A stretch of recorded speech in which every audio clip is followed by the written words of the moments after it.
bank of mountains, and the Earth is supposed to be here, and then there's another big high mountain here, and the Earth well, the sun is supposed to go obviously, you don't see those things. And I brushed it off. It's subtle. well, I think it is. I believe it. If you look at the subtle, or I say higher dimensions, which is another way of saying the same thing, if you look at what the Bhagavatam says about Jambudvip and so on, you'll see that it's a heavenly region, except for Bharatavarsha. All of the other Varshas are places where demigods are living. And in fact, the name that is given to it is Bhaumasvarga, which means earth heaven. And in fact, if you look at the description of the three worlds, we say the three worlds, very common phrase. Well, those would be the lower planets, which are called Bilasvarga. And Bila, well, you see in the Bhagavatam it's translated as subterranean heavenly planets. The point is they're heavenly. So what does it mean to be heavenly and subterranean? Under Earth. Under Earth. Well, in a way it's quite simple, because up and down in this context, up means towards the pole star, and down means away from the pole star. So subterranean means on the southern side of the Earth going away from the pole star. So planets down there would be subterranean, but they're still heavenly. It's described that those are heavenly planets. So that's called Bilasvarga. Then going up towards the pole star, that's called Divyasvarga. Lower heaven. That's the higher heaven. Divyasvarga is the heaven of the Devas, or the demigods. And then in between, you have the middle planetary system, which is called Bhaumasvarga. And that's the earthly heaven. So they're all heavens. So then, this little earth that we're standing on is situated in the midst of these different heavenly regions. And they're described in great detail in terms of geography with mountains and oceans and so on. And we don't see those. Now, the whole universe is filled with these things. So in every direction, you couldn't help but see it if it were solid in the sense that it would block our vision, so that then we could see it. But you don't see that in any direction.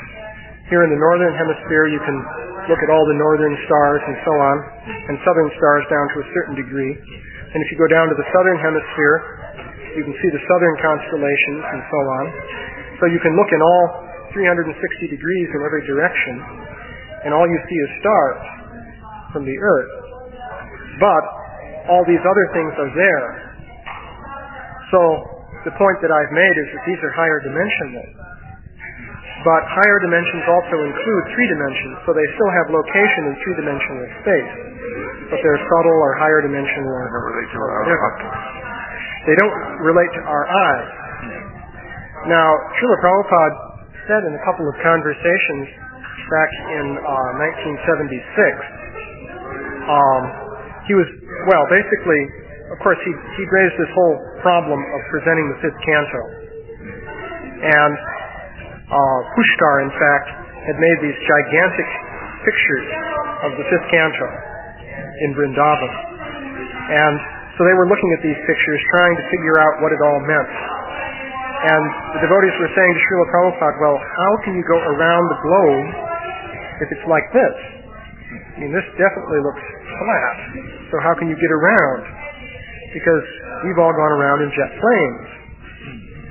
So this is very difficult. And he basically said that you've got a globe, which is part of the whole thing. It's not the whole thing. You haven't seen the real Himalayas, for example. The real Himalayas would be 10,000 yojanas high, and if that's about 80,000 miles, and you consider that it's 25,000 miles around the equator, they couldn't be standing on the Earth. Rather, the Earth would have to be standing on them. It's on the stratosphere, part of the stratosphere. Well, even the stratosphere is only umpteen miles up, you see. If the full diameter of the Earth is 8,000 miles. So the diameter of the Earth's globe as we know it is about 8,000 miles, so 80,000 is 10 times as big as that. So that creates a problem. But this is all in another dimension, basically. And he gave that example of a bull made to walk in a circle by being yoked up to a central pole with blinders and so on. So it's just going around in a circle. So all it can do is go in a circle because that's how it has been restricted. So likewise, our senses are restricted so that we can only see certain things. We can't see everything that's there. But then the interesting thing is, in the case of the Dvipas, all right, we can't see all those different things, the ocean of milk and so on and so forth. But if you look at the measurements, you see they're lining up with the planetary orbits in a very nice way. So unless you want to say that's just coincidence, if the numbers line up, then it indicates that they must have known something.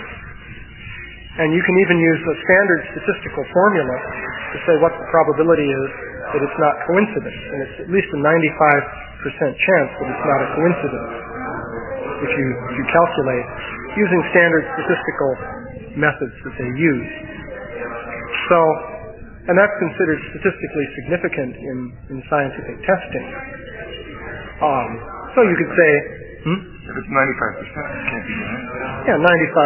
Well, you could say you land in the other 5%, but still, it's a 95% correlation there. So the point is, you see all these things lining up. So what I'm going to, and the further point I would make is that this is something that you could present to scientists, certainly. The only sticking point there would be that those who are involved in Indology, the study of old Sanskrit texts, that's called Indology, they're committed to the idea that these things are old mythology. Because, of course, you see what happened was the early Indologists were Christians.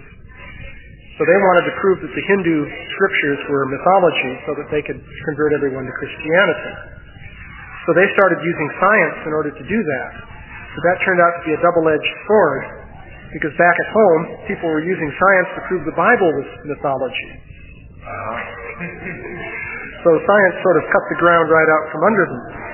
But then the Christians sort of retreated back to their Bible colleges, where they now are very strong and could probably win elections in the United States very easily. But anyway, and what happened was the scientists took over, and they said all these scriptures are mythology. And that's the standard view. And their position is, well, if you want to know the truth about things, you have to come to us. We hold the truth. So if you then come forward and say, well, look, you see the Bhagavatam has all these things that line up very nicely with astronomy, then there are some people who will say, no, this is religious proselytization. We don't want this. But at the same time, the astronomers will have no reason to object, because after all, it's astronomy that things are lining up with. So, and it's an interesting correlation. So in this lecture that I'm going to give at this conference coming up, I'm going to present this as archaeology.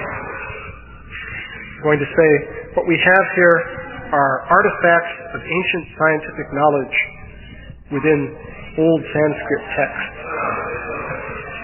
Will they object to the necessity of making it geocentric rather than solar-centric? So my answer to that is that every astronomer ultimately makes things geocentric. Because to point his telescope, he has to convert things into geocentric coordinates, for the simple reason that his telescope is sitting on the Earth. So, and for that matter, the Navy uses geocentric astronomy all the time to navigate ships. They have to know where the planets are from a geocentric point of view. So there's nothing wrong with being geocentric. And in fact, to go further, I want to go into further details. The Bhagavatam, the 5th canto, gives the principle of relative motion. Because in the course of the discussion, Shukadeva Goswami at one point says the sun goes around Mount Meru with Mount Meru to its right. And then in another place he says the sun goes around Mount Meru with Mount Meru to its left. And then Maharaj Parikshit asks, well, how can it go around with Meru to the right and the left? I don't understand this. And then he gives this potter's wheel example. He said, suppose you have a potter's wheel spinning and you have some ants on the potter's wheel that are walking the other way. So it's spinning like this, let's say, and the ants are walking like this. Well, from one point of view, the ants are going this way with the axis on their right. And in the other sense, the wheel is carrying them around and they're going this way with the axis on the left. It's a matter of relative point of view. Whether you look at the ants walking relative to the wheel, or you look at the wheel moving relative to other objects.